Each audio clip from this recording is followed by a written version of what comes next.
na naman tayo mga par. Ito mga par, ito na yung in-overtime natin kagabi. Inasimbol natin, diba? Yan, na-welding na yung loob. Ito, gagrinderin na lang yan. Saka na lang. Ngayon, yung susunod natin gagawin, lalakay natin siya dyan. Yan. So 6mm split, 6mm yung takip. Ito magsisilbing takip. So subaybayan nyo lang yung mga gawa nating video. Nandun po yung palakta-laktaw siya, pero kapag tugma-tugma nyo rin yun. So yan, marami yan, lahat yan. Itong plate na to, ito yung magsisilbing takip. Okay, so arat na.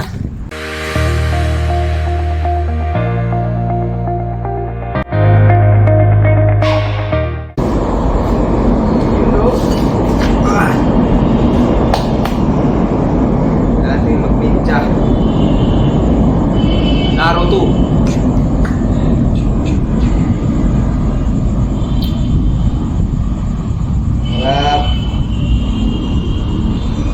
Maganda yung galawan natin. Nakamaskara tayo, kailangan nakapado.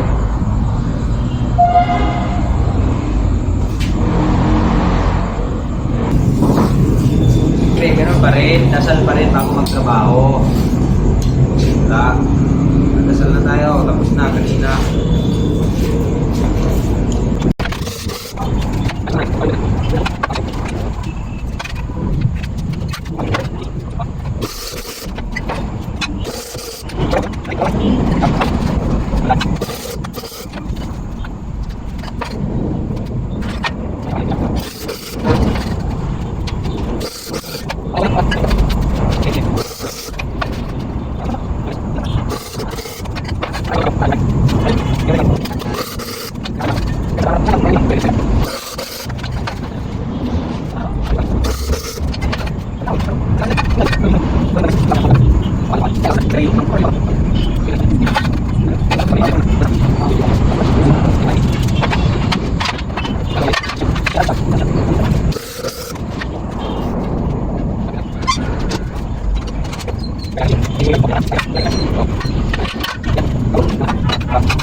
Ayan, medyo mahaba na.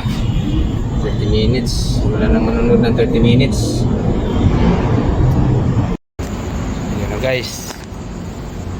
Tapos na siya. Yun o. So yan na yung loob niyan. Yan, may nalalaktawan kaya tayo. Ibaling hindi masyadong pulido yung pagka-welding. Basta matatakpan siya. Okay na yan. Yan. Yan yung pinakaloob. Okay. So ganyan yung itsura niyan. So dito okay naman. Check lang natin. Ayan. Tapos itong nahiwalay. Okay, good na tayo.